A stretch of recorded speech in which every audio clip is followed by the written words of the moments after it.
You see this big smiley face? This squinty eyes? This car looks so happy. Kind of like how I feel every time I drive this thing.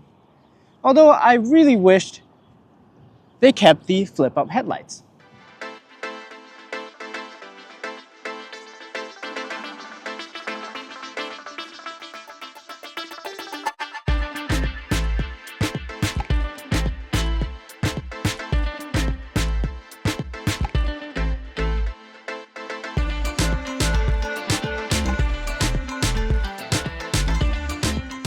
Coming from you straight from Japan, this is the 2024 Mazda MX-5, also known as the ND3, one of the most iconic sports cars in the world.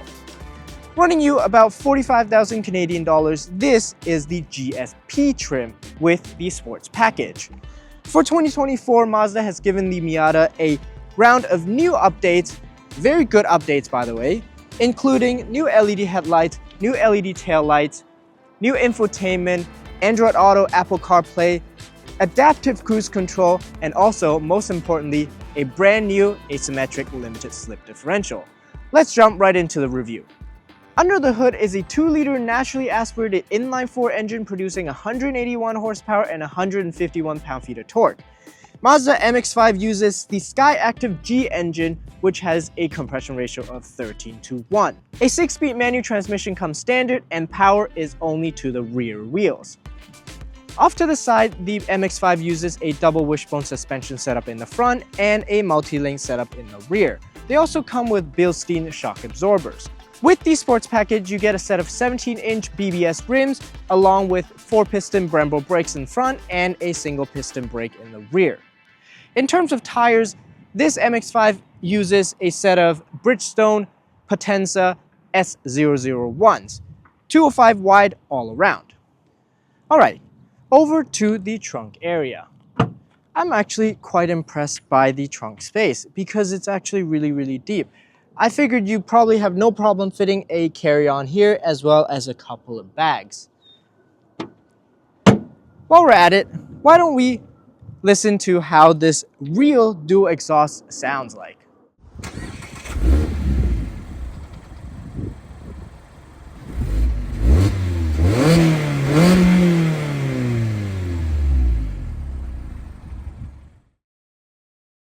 As you'd expect, there's not a lot of cabin space. And aside from the 8.8-inch infotainment screen that's new for 2024, has Apple CarPlay and Android Auto, there's also not a lot of tech to speak of. Analog cage cluster, manual climate control, and physical handbrakes, so on and so forth. There is a tiny storage compartment in the center console here, but it's basically non-existent because you can only put a pack of gum in there. You can't even fit your phone in there.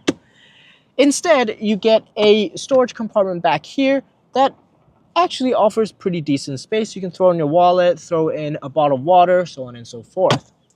What's really cool about the interior are these Recaro seats. Not only do they look cool, they are also very supportive. And a bonus point, you also get Bose speakers in the headrest, which is super cool.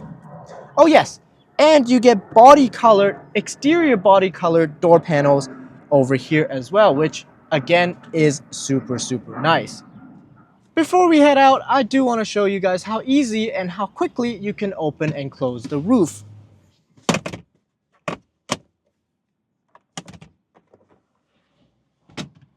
Just like that. Alright, well, how does it drive? It drives fantastic. With a curb weight of just over 1,050 kilos, it feels amazing. The MX-5 is just about the lightest sports cars on the market. And what does lightweight translate to? Amazing handling.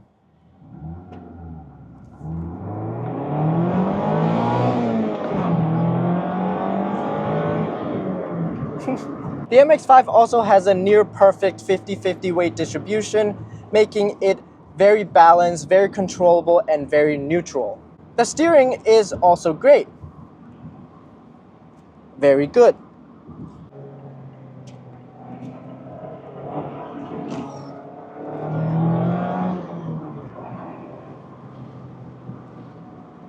bit of traction limiting me right there, but very, very playful car.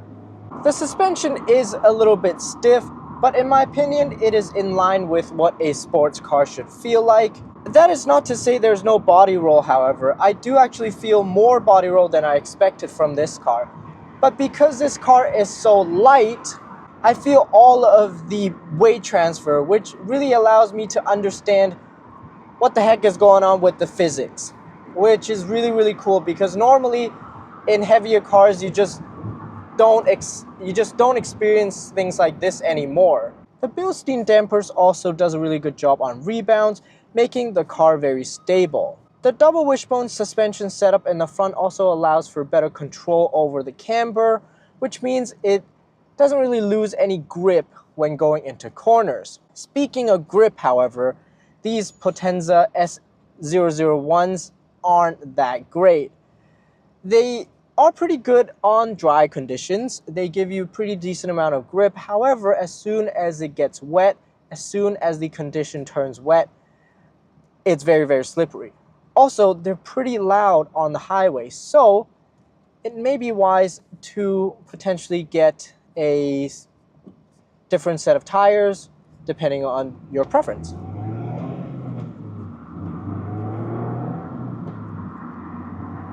All right, let's talk about the powertrain. Front engine, rear wheel drive, just the way it should be for a sports car. 181 horsepower is not a lot. However, because this car is so light, it's actually very, very zippy around town. And if you bring it on some twisty roads, you're gonna have a lot of fun. The exhaust sounds okay.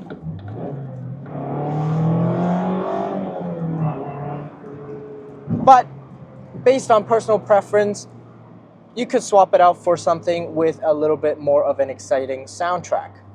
The 6-speed transmission feel in this Mazda is best in the business. Short throw, close ratio. The clutch is also really easy to use. There is no auto rev matching. However, if you're buying a car like this, you're driving Purist anyway, so no problems there. All new for this year is the asymmetric limited slip differential. Mazda says it improves how the car drives and feels. Effectively, a two-way variable limited slip differential, it allows for different limited forces on acceleration and deceleration. The DSC track mode is also new for this model year, allowing a little bit more slip angle, a little bit more oversteer without turning on the traction control fully. Mazda has added in adaptive cruise control to the MX-5, which I think adds to the daily commutability. And the blind spot warning also beeps at you, so that's great. Lastly, in terms of fuel economy, I managed low 6 liter per 100 kilometer on the highway and around 9 liters per 100 kilometers in the city.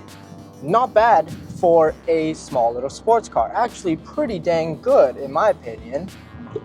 To sum it all up, I think it's just a pity that I'm in an area with not a lot of twisty roads, mainly just straight roads. Toronto is basically just a grid, which means I'm unable to fully utilize this vehicle. Don't get me wrong, I really, really like this car. I just think I don't have the roads to fully enjoy this car. If you live in an area with more twisty roads and you don't need 4 seats, I fully recommend you getting one. It's a lot of fun, and especially because nowadays there are already less and less sports cars on the market, not to mention lightweight sports cars. I think you should get one before it's too late.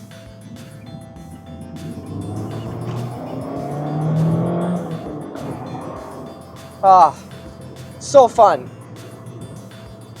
Anyway, that wraps it up for us today on Test Drive. Hope you enjoyed this video.